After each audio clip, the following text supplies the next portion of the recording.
Going to do as we walk through though, we're first going to get to an area where our breeding females are here. That's their kennels or their cats, and it's cute. As soon as they hear activity out, they tend to pop up and look. So, I don't want to get you over expecting though. Sometimes we go in there and the kennel techs are cleaning the kennels, so the dogs are inside or whatever. So it's not 100% all the time. Usually it's a cute opportunity to see the dogs. After that, we'll go into the grooming room. You see the tubs where volunteers come in for 2 shifts a day. Each volunteer will watch 2 or 3 dogs. Then we'll continue on through the kennel kitchen, where they prepare the meals and vitamin supplements and whatever is needed for all the dogs.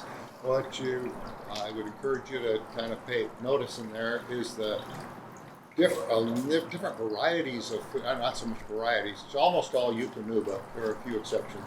But of the Eukanuba, there's probably 6 different kinds of food. You would think same kind of dog, same size dog, they'd all get kind of the same thing, but that's not true. The vets decide what every dog needs, how much they need in vitamin supplements. Kitchen has all that information, and they prepare each dish uniquely for that dog. One thing I like to point out to the tours is there's a whiteboard on the back wall in the kitchen that has a lot of different colors on it. And from that board, the people preparing the food know the dog's name, kennel location, the trainer's name, and all of the details about what their bowl of food needs to be like. You'll also see 2 carts filled with dog bowls, and those are the next 2 meals that are prepared in advance. So, I'm sorry, yeah. I imagine that the people that are raising the puppies have given them a chosen name. Do they go by a list that you provide to them, or do you go alphabetically, what we're naming the dogs, or B names, or how does that work? Well, I'll start with your assumption about who gives the names. It's not the puppy raiser, it is the breeder caretaker.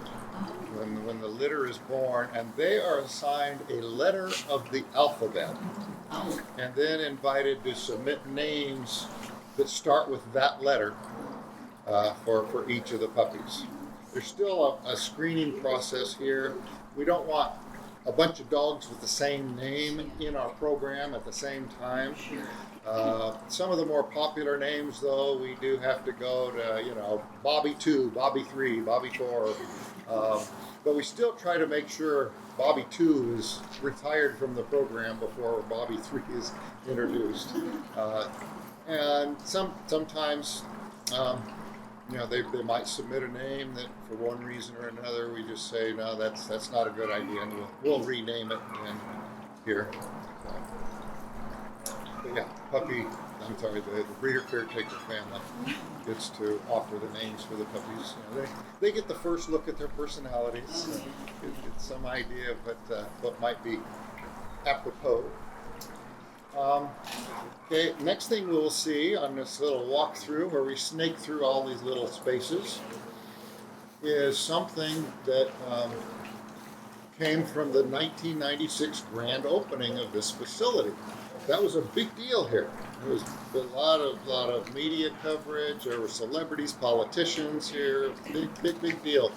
Charles Schulz was here for that, as you might expect. He deserved to be. Charles was kind of quiet and reclusive. He didn't really like the limelight so much, so he didn't really want to be making speeches or anything, but he wanted to offer a contribution. Like any big construction project, there were some loose ends not quite finished up yet. Charles found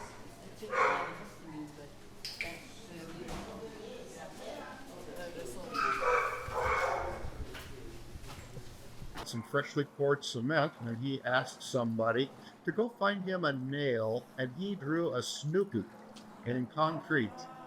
So we will see that as we go through there. Okay, and then after we pass by the concrete Snoopy, far as we know, that's the only concrete art Charles ever did.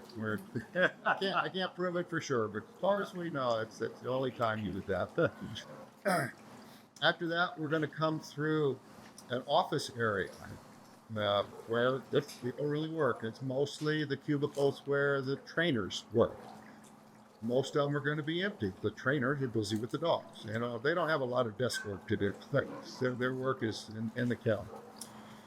But I like people to see, Canine Companions encourages people to bring their own dogs with them to work. And so every cubicle has a dog gate across the opening and space for a dog bed, and it's very, very accommodating. And you probably will see, even if there's no person there, you probably will see dogs in some of the cubicles. So I find that interesting to see. With such a large group, we won't have time to stop and say hi to the dogs, so I'll just ask everybody to quietly keep on moving through so that we don't disrupt the work area too much. But I think it's worth seeing, and then we'll come right out that door right over there when we're done with that and decide where to take you from